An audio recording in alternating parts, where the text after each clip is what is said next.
మైనార్టీల బుజ్జగింపు, మెజార్టీలను వేధింపు, ఇది కర్ణాటక విధానం. తద్వారా మైనార్టీలు పోలరైజ్ అయి తమ కోట్లేస్తారన్నటువంటి ఎత్తుగడలే వేస్తూ ఉంటుంది. అందులో భాగంగా దేవాదాయ శాఖకి సంబంధించి వక్ఫ్ చట్టంలో సవరణల దగ్గర నుంచి అనేకం చేసుకురావడం ఇదంతా చూసాం. అదే సందర్భంలో ఇప్పుడు చివరికి మైసూర్ రాజకుటుంబం ఆగ్రహం వ్యక్తం చేయాల్సి వచ్చింది. చాముండేశ్వరి దేవి ఆలయం ఏదైతే ఉందో అది మైసూర్ రాజకుటుంబీకుల యొక్క ఆలయం. ఆలయానికి మైసూర్ కుటుంబీకులే పోషకులు. వాళ్ళ చేతి నుండి దాన్ని లాగేయడానికి ప్రయత్నిస్తున్నారు.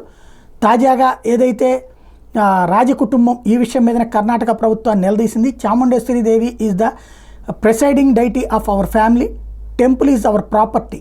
Mysuru royal family says Karnataka government should stop trying to take control over it. ఇది మైసూరులో ఉన్నటువంటి చాముండేశ్వరి అమ్మ ఆలయాన్ని కర్ణాటక ప్రభుత్వం లాక్కోవడానికి ప్రయత్నిస్తున్నటువంటి వేళ అది మా కుటుంబపు యొక్క ఇలవేల్పు కాబట్టి మేమే ఆ గుడిని నిర్వహిస్తున్నాం కాబట్టి దాన్ని లాక్కునే ప్రయత్నం మానేయండి అంటూ ఏకంగా కర్ణాటక ప్రభుత్వాన్ని మైసూర్ రాజకుటుంబం నిలదీయడం అన్నటువంటిది అక్కడ జరుగుతున్న పరిణామాలకి సాక్ష్యం కాబోతోంది.